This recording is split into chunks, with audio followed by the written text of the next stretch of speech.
Saudara-saudariku yang dikasihi dan mengasihi Tuhan Yesus, apa kabar? Semoga Anda semua tetap bersemangat dan bersuka cita oleh karena iman kita kepada Yesus Kristus Tuhan. Hari ini Minggu 5 Maret 2023, kita memasuki hari Minggu Prapaskah yang kedua. Sabda Tuhan yang ditawarkan kepada kita hari ini dari Injil Suci menurut Matius bab 17 ayat 1-9.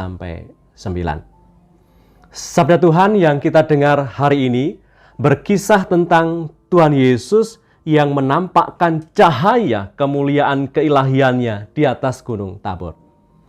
Ia menyatakan cahaya kemuliaannya di hadapan 3 muridnya yang ikut naik di atas Gunung Tabor itu, yaitu ada Petrus, Yakobus, dan Yohanes.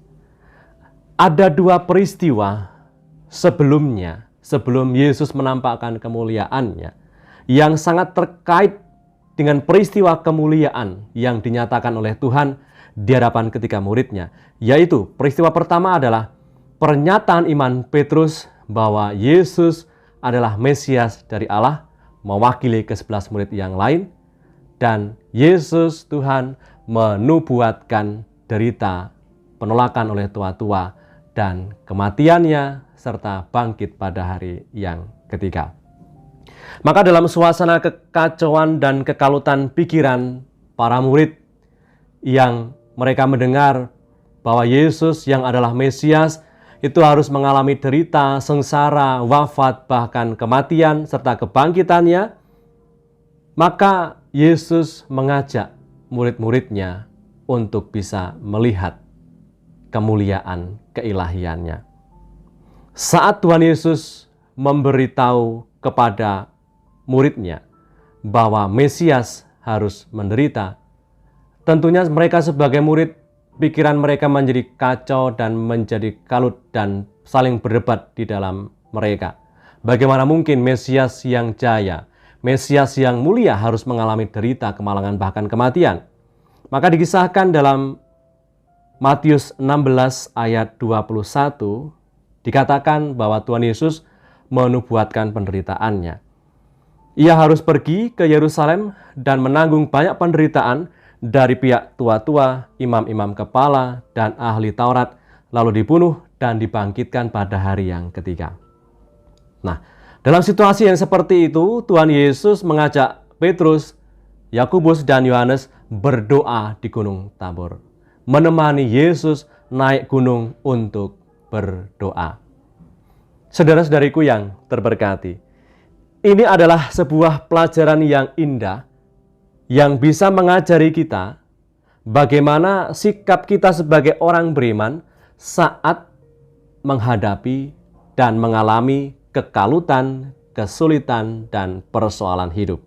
Seperti para murid, dalam suasana kalut susah, mereka pergi berdoa bersama dengan Yesus di atas Gunung Tabor. Sehingga dengan berdoa kita akan mendapatkan kekuatan dalam menghadapi gelombang-gelombang kehidupan. Kegelisahan, kekalutan, kesusahan para murid yang mereka alami setelah mendengar nubuat penderitaan Tuhan, seolah menjadi sirna ketika melihat Yesus Tuhan menampakkan cahaya kemuliaannya. Inilah yang terjadi dalam doamu setiap kali kita berdoa. Kekalutan, kegelapan karena persoalan akan sirna oleh terang mulia Tuhan kita Yesus Kristus. Karena ketika kita berdoa, kuasanya menjadi nyata. Kuasa keilahiannya semakin mampu memancarkan terangnya di tengah segala kekalutan, kegelapan persoalan hidup kita. Maka di dalam Kristus Tuhan, putus asa dan keletihan digantikan dengan kelegaan. Gelap berganti terang, ketidakpastian digantikan dengan harapan yang kuat.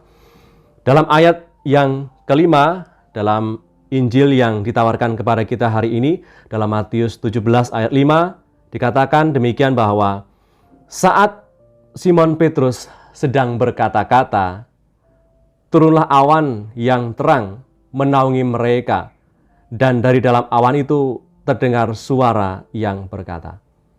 Inilah anak yang kukasihi, kepadanyalah aku berkenan, dengarkanlah dia. Saudara-saudariku yang terberkati, dalam doa kita ingin lebih banyak mendengarkan Tuhan kita Yesus Kristus berbicara dan ambil peran, ambil kuasa dalam hidup kita. Bukan lagi kita beri ruang bagi kesulitan, kepenatan, problema, kepahitan yang berbicara dan menguasai hidup kita.